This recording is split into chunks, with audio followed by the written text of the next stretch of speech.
Dari sudut aturan, memang berapa kali termasuk tadi perilaku orang naik ke gunung itu, maaf, demi kontennya dia menari, telanjang dan sebagainya. Sehingga dari aspek hukum memang tidak jelas ada larangan. Tidak ada pengaturan hukumnya. Iya, belum ada pengaturan sebagai kewajiban itu larangan.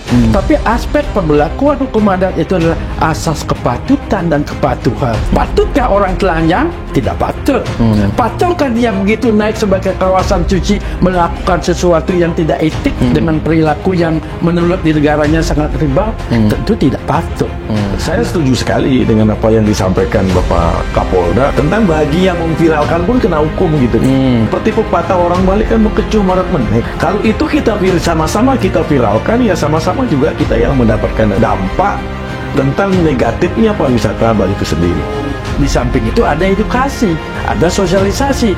Pertanyaannya adalah acap kali berimbas kepada tour leader atau pendamping daripada wisatawan tidak mengerti tentang sejarah dan pemahaman berkaitan dengan gunung. Jangan sampai itu adalah makam kerajaan dianggap sitre, kuburan. Nah inilah sebenarnya dari pemerintah daerah ada kejadian seperti ini. Di daerah kan ada juga Kominfo-nya. Ya. Langsung sampaikan, oh ini akan mengganggu pariwisata Bali. Ban, Tapi masalahnya kita tahu, rapikan masalah. Nah, habis itu baru semua stakeholder, pelaku-pelaku pariwisata, semua dikumpulkan dengan pemerintah daerah. Ya, staf-staf ahli beliau bagaimana ada permasalahan seperti ini. Begitu. Yang bikin hancur ini kan si Maya dan Awa ini. Bahaya ini kan.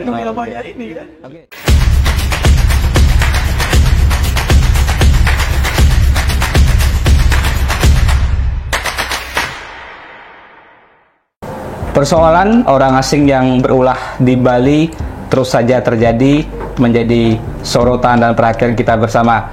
Apakah ini persoalan kelemahan hukum kita atau penegakan hukumnya yang memang kurang, atau memang ada kekosongan hukum? Nah, itu akan kita bahas hari ini bersama dua orang narasumber. Yang pertama ada akademisi hukum, Bapak Dr. Wayan Rideng, yang merupakan akademisi program studi Doktor Ilmu Hukum Universitas Swarmadewa atau UNWAR. Swastiastu, Wayan. Om Swastiastu, Bapak sareng sami, pemirsa dimanapun berada. Selamat datang di studio channel Hanura Bali Official. Rahayu Jaya, channel Hanura. Ya, terima kasih supportnya. Yang kedua ada Bapak Ketua kita yang ganteng ya, yang sangat humoris juga, Bapak Kadek Arimbawo yang akrab disapa Lola. Swastiastu, Kadek. Om Swastiastu. Yeah. Ini dua orang hebat sudah hadir di studio kita, mungkin kita bisa sharing-sharing. Saya ingin ke Pak Wayan, Pak Doktor Wayan Rideng, mungkin kita panggil Pak Yan dulu.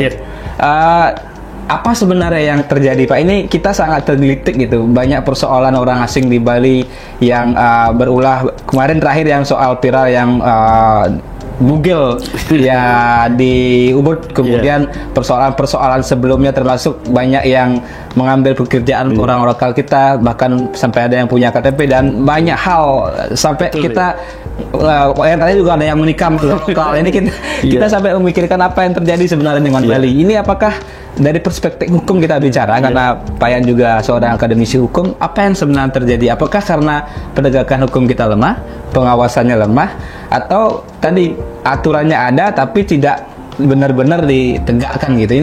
Ini juga membuat Pak Koster kayaknya pusing juga ini. Baik, tentu apa yang tadi telah disampaikan memang ini fakta yang terjadi, kita tidak bisa pungkiri. Berbicara Bali harus disadari ada sebuah konsekuensi sebagai daerah tujuan wisata. Dalam rangka pengembangannya tentu kita tidak bisa membedah secara parsial, harus komprehensif dari berbagai pandangan atau dimensi. Maksudnya adalah konsekuensi perkembangan pariwisata itu akan menyangkut ideologi, politik, sosial, budaya, ekonomi, bahkan hankam. Ini tidak bisa dipungkiri. Nah, oleh sebab itu, kalau belakang ini Bali menjadi sorotan bahkan oleh tokoh-tokoh nasional, termasuk juga media sosial di internasional, sebagai orang Bali tentu kita sangat prihatin. Namun demikian, keprihatinan kita tidak boleh berpangku tangan. Aspek-aspek yang perlu kita lihat adalah Bali terhadap perkembangan pariwisata dan bahkan sudah diakui oleh dunia wisatawan yang memang Bali ini sebagai ikon. Nah, oleh sebab itu kita melihat dalam kerangka pembangunannya jangan kita berorientasi untuk kita melihat dari sisi kuantitas wisatawan saja. Ya, bukan jumlahnya, jumlahnya. Tetapi juga harus kita turis kualitas atau turis quality tourism. Ya, artinya apa? Tentu kita berharap Bali yang memang kita tahu, mungkin Pak Kade dari sisi politik dan juga kita lihat Bali itu kan berpangku atau berpedoman kepada pengembangan pembangunan pariwisata hampir 70%. Dan orang Bali dalam konteks kesehariannya, kehidupannya itu tidak lepas daripada aspek pariwisata. Kendati pun misalnya seperti kabupaten lain, kendati pun misalnya apa yang menjadi prioritas, tapi prioritasnya itu mesti mensupport atau mendukung kegiatan pariwisata yang barangkali orang mengatakan terpusat di Bali Selatan. Saya juga tidak sepakat tentang hal itu, karena Bali harus dikelola secara holistik, tidak boleh parsial satu-satu, karena Bali sudah kecil. Nah, oleh sebab itu senantiasa ada dinamika. Begitu berjubelnya wisatawan yang datang, pernahkah kita tahu untuk men-screening itu bagaimana tentang kekuatan ekonominya, kapitalnya, bahkan yang terjelek kesehatannya pernah kita tahu, karena kita berambisi atau berorientasi untuk mendatangkan sebanyak-banyaknya. Nah, ini kadang-kadang tanpa sengaja kita melihat juga ada sebuah sikap perilaku yang bagi di daerahnya sangat liberal, sangat bebas, sangat individual, tetapi masuk ke Indonesia bahkan Bali itu yang kuat tatanan kehidupannya, aspek guyub, aspek gotong royong, apalagi dikuat oleh keberadaan adat istiadat, kemudian seni budaya dan kearifan lokal yang demikian kental.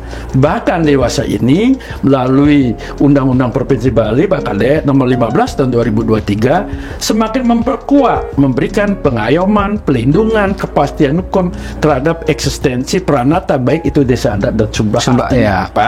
Desa adat yang bermain dalam konteks tridekarane, dalam konteks hubungan pawongan antar individu, kemudian dengan lingkungannya, tentu kita senantiasa akan memunculkan interaksi-interaksi yang barangkali interaksi itu karena ada budaya yang berbeda, Pak Ade, tentu kita tidak tahu.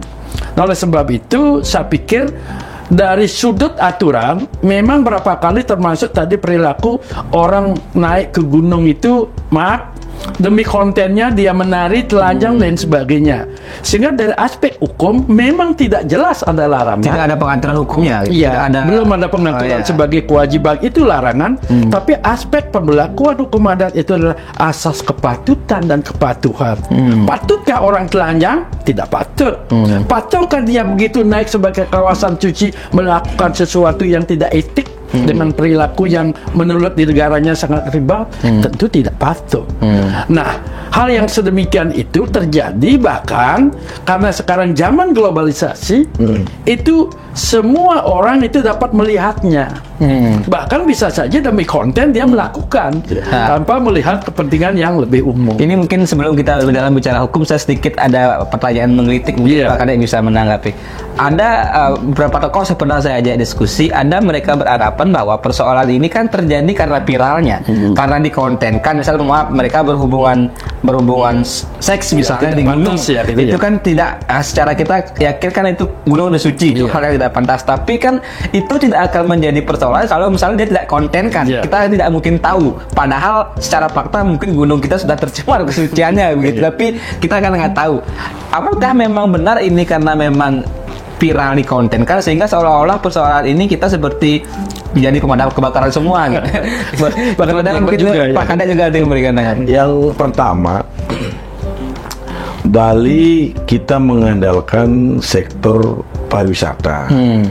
Yang namanya sudah mengandalkan sektor pariwisata, kita menjual jasa. Kalau jika menjual jasa berarti kita kan membutuhkan orang yang memakai jasa kita. Nah, orang-orang yang memakai jasa itu adalah wisatawan. Nah, sekarang yang mempunyai permasalahan ini adalah wisatawan internasional yang datang ke Bali. Saya setuju sekali dengan apa yang disampaikan Bapak Kapolda tentang bagi yang memviralkan pun kena hukum gitu. Jika boleh masyarakat Bali, kalau seperti pepatah orang Bali kan bekecuh marat menek. Kalau itu kita sama-sama kita viralkan, ya sama-sama juga kita yang mendapatkan sesuatu dampak tentang negatifnya pariwisata Bali itu sendiri. Nah, begitu juga Pak, tentang bagaimana visi daripada pemerintah pusat. Pemerintah pusat mempunyai visi kalau nggak salah itu saya periode yang kedua jadi DPD ya. Jadi DPD untuk meningkatkan status jumlah wisatawan yang datang ke Bali. Sampai targetnya 15 sampai 18 juta. Nah, sedangkan kita lihat baru posisi 3-4 juta, macetnya juga udah minta ampun kan. Jangan udah kita berpandangan tentang hal-hal jadi daya dukung juga. Bagaimana caranya pemerintah pusat untuk mencapai target 15 juta itu? Dibebaskanlah tentang visa on arrival ini. Setelah bebasnya visa on arrival, jadi tidak terdeteksi wisatawan tidak berkualitas. Datang gitu kan. Sedangkan di dunia internasional, wisatawan internasional tidak seperti kita di Bali, tidak seperti Dadat Ketimuran. Apalagi di Bali kita percaya dengan agama, budaya, adat kita yang sangat luar biasa dilukung seperti ini sekarang. Dia itu nggak percaya kalau dipelingin jadi. Dia pasti dianggap dia batu kan. Karena kita percaya. Dia aja santai karena dia nggak percaya. Tapi kalau kita karena kita percaya, kita nggak berani.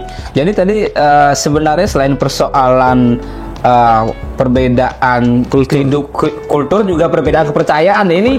Nah, ini juga kalau kita bawa ke ranah hukum kan juga menjadi repot. Makanya dulu hal yang berbeda. Juga ada diskusi ini kan rame-ramenya sekeras apa yang disampaikan Pak Ian dengan kecanggihan teknologi digital. Apakah nggak mungkin sebelum adanya handphone ini kejadian itu ada? Ya kan pertanyaannya itu. Kalau begitu kan berarti itu sudah dari dulu gunung kita tercemar gitu misalnya kan. Saya juga dulu pernah mengeluarkan statement. Caranya untuk menyetop ini untuk kawasan suci, ya jangan dikasih masuk. Masa sekarang di Pura dikasih pengumuman bagi wanita yang datang bulan. Apakah sekarang ada yang ngecek? Ada. Kalau udah periksa pelecehan lagi gitu. Karena dia nggak percaya, agamanya pun tidak mempercayai tentang hal itu. Ya masuk aja, tidak ada beban. Tidak ada beban. Tapi kalau yang orang Bali karena perasaan dari leluhur kita sudah menyampaikan tidak boleh memasuki kawasan suci bila mana keadaan seperti ini. Walaupun tadi kan kalau secara hukum itu nggak diatur kan begitu. Ada aturan hukum yang melarang kan begitu. Itu persoalan kalau di negara barat itu kan hukumnya hukum formal. Apa yang dikatakan undang-undang itu ya. Tapi kalau hukum adat itu kan berdasarkan kepatutan dan kepantasan yang tidak tertulis. Beda yang mendasar. Makanya Pak Yan, di Pura Besaki kita sembahyang, kita langsung kusuk, tahu-tahu di sampingnya ada siapa yang salah? Kita yang salah memberikan dia masuk. Ya caranya, dulu pernah saya statement seperti itu juga menyampaikan Pak Yan. Seperti saya ke Korea, seperti di Jepang, ada namanya Twin Tower. Buatkan Twin Tower di arah sekian kilometer dari tempat itu. Di bawahnya bisa dibangun UMKM, tempat parkir. Habis itu dari tower dia bisa melihat dengan meneropong. Itu pun bisa dipergunakan dengan membeli koin itu udah berapa itu APBD masuk. Kling baru saja dipergunakan begitu orang sembahyang. Bukan diberikan masuk di samping-samping kita. Tetapi kan beda-beda, pemerintah kan beda juga kebijakannya. Nah, bicara soal kebijakan ini beberapa hari terakhir kan juga ramai ketika seolah-olah Pak Gubernur sangat reaktif dan responsif terhadap persoalan terjadi. Kalau tidak salah saya mencatat ada 2 surat edaran. Dua benar. Mungkin Pak Yan bisa menjelaskan. Pertama yang terkait dengan tatanan baru, intinya wisatawan selama berkunjung di Bali. Yang kedua 2003. Nomor 5 apa nomor 4 2023. Kemudian terkait dengan pengaturan pendakian gunung yang diwacanakan nanti akan diperdakan. Kalau surat edaran kan tidak ada sanksi, tidak boleh ada sanksi kalau dia bukan bagian tidak mengatur sanksi. Tidak bagian dari peraturan perundang-undangan. Diwacanakanlah perda nanti biar menjadi lebih kuat dan ada sanksi yang bisa diatur. Pandangan Pak Yan terhadap 2 surat edaran ini secara hukum positif seperti apa? Pertama harus kita lihat dalam kerangka melihat sebuah katakanlah abstrak yang di dalamnya ada value, ada nilai. Tentu sebenarnya yang diutamakan adalah bukan persoalan pemberian sanksi, tetapi tumbuhnya kesadaran terhadap trust itu tadi. Tetapi oleh karena Pak Kades tadi budaya kita, kultur kita yang berbeda, keyakinan juga berbeda, kan tidak mudah menumbuhkan trust. Kita kan seperti memaksakan kepercayaan kita jadi gitu. Pada bagian lain, di satu sisi kalau tadi dikatakan gunung itu dilarang, bagian daripada sarana orang berkreasi, banyak orang pendaki gunung itu juga akan menjadi melanggar hak asasi manusia. Nah, poin penting yang perlu diatur adalah tata kelola. Tata kelola. Tata kelolanya berupa kebijakan. Kalau menyangkut kebijakan itu tidak bisa lepas daripada teori kewenangan, atribusi, mandatorit, atau misalnya aspek lain. Kalau kita ada kewenangan mengatur gunung, pada gunung itu merupakan milik pengaturan pusat. Pertanyaannya bolehkah?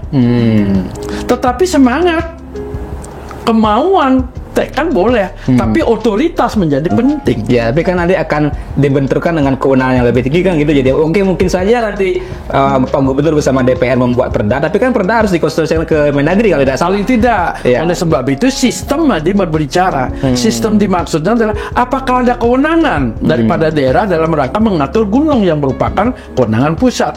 Yang kedua, seperti apa sih kemauan daerah? Nah, oleh sebab itu kita sangat terbatas. Perdanya itu dibuat pada 3 dimensi. Pertama adalah semangat pelaksanaan otonomi daerah, yang kedua dalam rangka peningkatan pelayanan umum, yang ketiga adalah pelaksanaan kearifan lokal. Nah, kearifan lokal yang dimaksud adalah proses menuju gunung itu. Gunung itu kan sesuatu yang alami. Apakah di dalamnya ada ritual, termasuk berbicara kearifan lokal, apa segmen-segmen yang bisa diberikan kepada wisatawan? Suguhan jagung, di samping itu ada edukasi, ada sosialisasi. Pertanyaannya adalah acap kali berimbas kepada tour leader atau pendamping daripada wisatawan tidak mengerti tentang sejarah dan pemahaman berkaitan dengan gunung. Jangan sampai itu adalah makam kerajaan dianggap sitre, kuburan. Sekarang ini saya sebenarnya nggak begitu paham dengan pola pikir Pak Gubernur. Setiap ada permasalahan langsung dipotong, tadi soalnya mana kepadanya dia gitu. Sepeda motor orang melanggar lalu lintas dilarang, langsung dilarang penyewaan motor. Naik gunung dengan adanya viral seperti itu dilarang juga.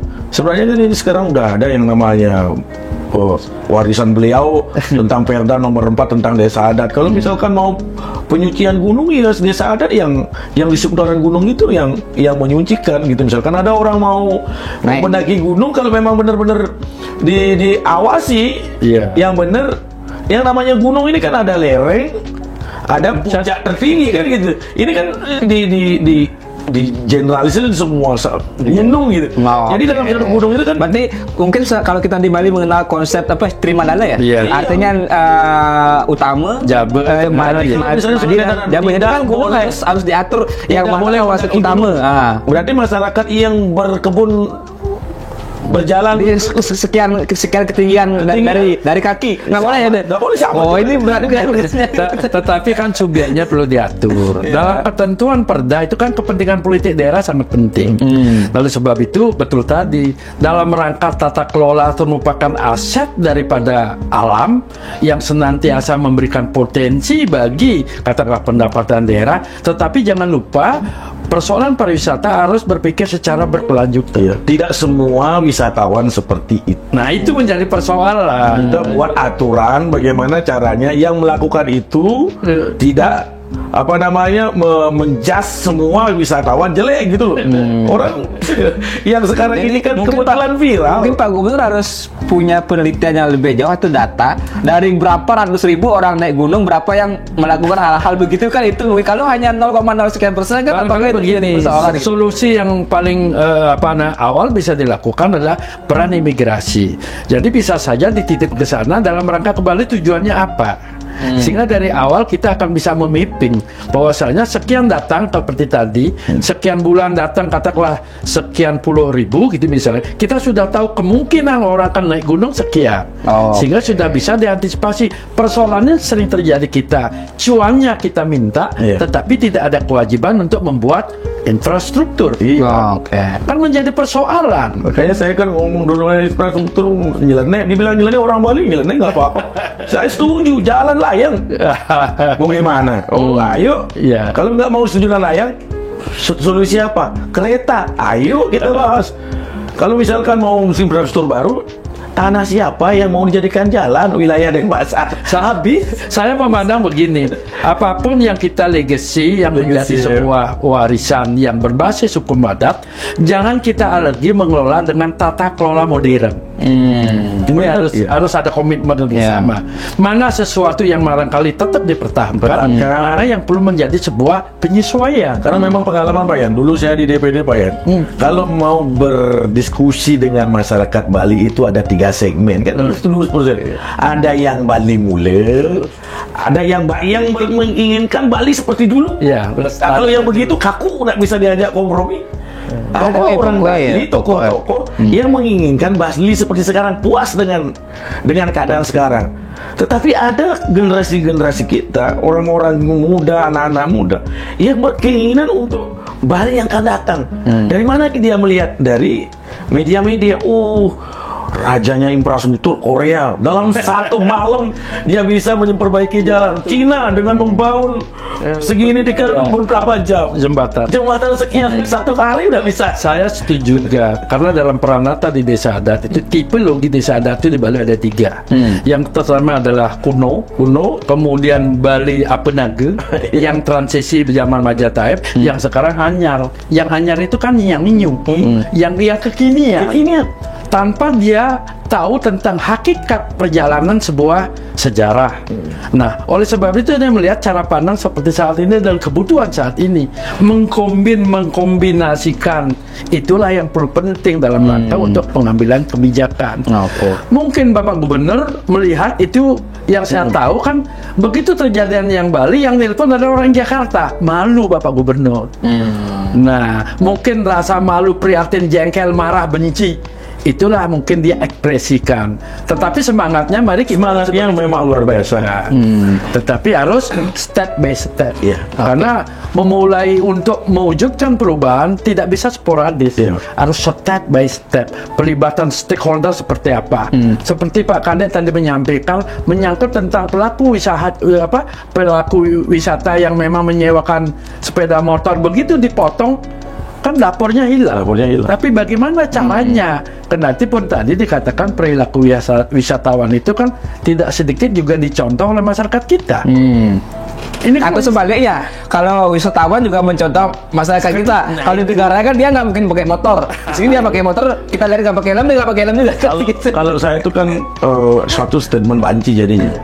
Surat edaran pun tidak begitu maksimal untuk mengatur karena tidak ada sanksi, apalagi sebuah statement.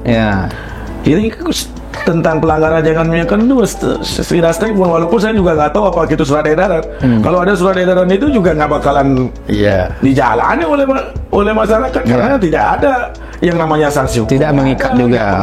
Ngapain juga? Ya sama kan bohong dan banci juga kan. Makanya oleh sebab itu, apapun peraturan yang di daerah tentang kejadian yang sekarang ini yang terjadi, toh juga masyarakat luas tahu karena media digital. Apakah kejadian ini tidak ada pada saat sudah saya yakin ini ada. Ya itu dah pertanyaan dari awal. Cuman tidak viral, ya kan? Nah, contoh sekarang inilah akibat kita menjual jasa. Nah, yang datang sini suka minum dengan budaya kita suguhkan minuman. Dalam segi aturan kita beragama, apakah minuman-minuman itu diizinkan oleh ajaran agama? Juga tidak. Tetapi kita menyuguhkan.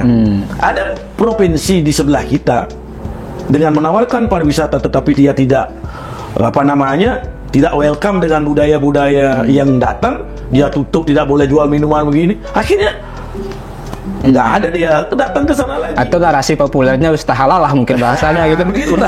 Halal begitu kan. Nah, kalau kita di Bali sekarang, kalau memang kita mau mempertahankan pariwisata dengan sektor jasa, ya siap menerima resiko-resiko yang terjadi seperti sekarang. Untuk meminimalisir daripada itu, satu, saya setuju dengan Pak Kapolda, setuju sekali. Saya sangat setuju sekali statement Pak Kapolda. Dengan kecanggihan teknologi digital seperti sekarang, siapa yang memviralkan bisa, udahlah yang apa yang diviralkan. Yang ada masalah, ayo kita bahas. Buat sebagai benteng pertama di Bali ini adalah satu, Perda nomor 4 itu desa adat sekarang diperkuat untuk mempertahankan daripada budaya kita. Ayo kita pertahankan jadi diri budaya kita sendiri, jangan kita yang terpengaruh gitu loh. Itu sebenarnya yang mungkin sebagai sebuah ada masalah hukumnya. Nanti ini beberapa poin terakhir ini kan yang menjadi pro kontra soal perda tadi. Wacana akan melarang pendakian gunung. Dari kacamata hukum menurut Pak Yan, apakah perda itu diperlukan atau cukup diatur saja seperti surat edaran tadi adalah do and don'ts-nya, tapi itu yang mungkin diperdakan atau apa yang bisa lebih mengikat misalnya? Iya, tentu yang pertama kita melihat hakikat membuat perda itu tujuannya apa. Kalau yang dimaksudkan misalnya penerapan sanksi orang menjadi efek jerah, kan ada cara lain.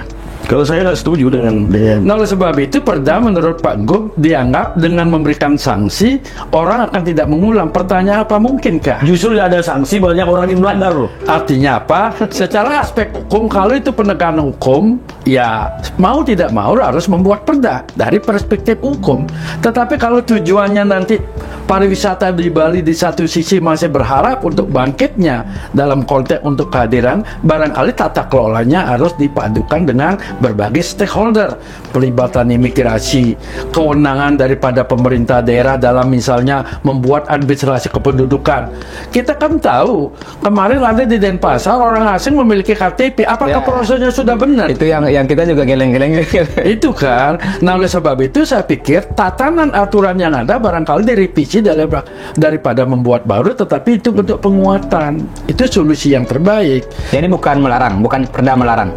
Melarangnya itu dalam konteks kita harus diperhalus. Kalau melarang ini kan orang wisatawan datang itu perlu ada kenyamanan dan aman. Ini dilarang, itu dilarang gitu loh.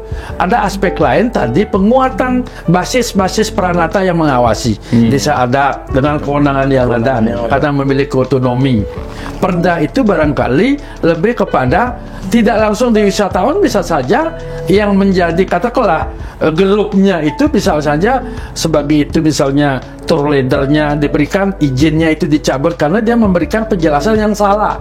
Harus dilihat di mapping dulu. Ini mungkin yang menjadi analogi yang bagus, mungkin ini sedikit Pak Bro juga bisa menanggapi. Misalnya begini, kalau tadi asumsi cara berpikirnya di gunung banyak orang atau orang asing atau wisatawan asing atau wisatawan lokal pun misalnya melakukan hal-hal yang tidak senonoh sehingga diasumsikan kesucian gunung berkurang. Kita kan di Bali mengenal juga pantai yang kita sucikan. Apa bedanya misalnya kalau nanti di pantai ada orang-orang berbuat tidak senonoh, bugil, bahkan kalau sekarang pun hampir setengah bugil kan pakai begini saja. Kalau itu terjadi, apakah asumsinya juga pantai akan ditutup? Kan begitu pertanyaannya. Kalau saya sarankan kepada Pak Gubernur, janganlah ngurusin yang begini, udahlah. Tinggal sekarang ada suatu permasalahan yang terjadi seperti itu, bagaimana caranya biar kejadian itu tidak terulang kembali. Satu, mengoptimalkan desa adat seputaran yang mengawasi. Itu kan menjadi suatu ladang bisnis buat masyarakat juga sebagai pemandu wisata naik gunung. Nah, ini kan dalam suatu aturan, mohon maaf kalau jika salah, dalam suatu aturan baik perda, undang-undang, apapun itu, peraturan itu mengatur semua manusia. Jangan sampai perda ini hanya mengatur wisatawan, tetapi lokalnya bagaimana? Jika ada terjadi nanti, yang namanya orang Bali juga kan bisa naik gunung. Nah, sekarang aturan itu kan untuk mengatur semua manusia. Dalam aturan baik perda itu mengatur manusia sekian orang. Nah, sekarang kalau saya bukan langsung di-cut. Karena kecepatan kadang-kadang saya kan tahu Pak Gub. Kalau sudah ada masalah cepat sekali pak begitu dia kan. Memang sekali mengeluarkan komentar, kadang-kadang cepat membuat suatu gejolak. Tapi ya begitulah, karena kita harus menyadari kita punya Pak Gubernur. Nah, inilah beliau yang menjadi akar hukum ini yang harus menurut. Tetapi begini juga secara psikis, reaksi Pak Gubernur itu kadang-kadang segala bentuk kesalahan itu ditimpakan kepada Bapak Gubernur. Nah, dianggap gubernur atau pemerintah daerah kurang hadir, kurang memperhatikan. Nah, pada dimensi yang demikian sehingga Bapak Gubernur bereaksi. Nah, kehadiran pemerintah dalam bentuk memberikan efek jerah ya supaya tidak mengulang, salah satunya adalah hukum. Ya, tentunya sebenarnya harus dilihat konteks yang lebih luas. Ada hal-hal yang perlu diberdayakan.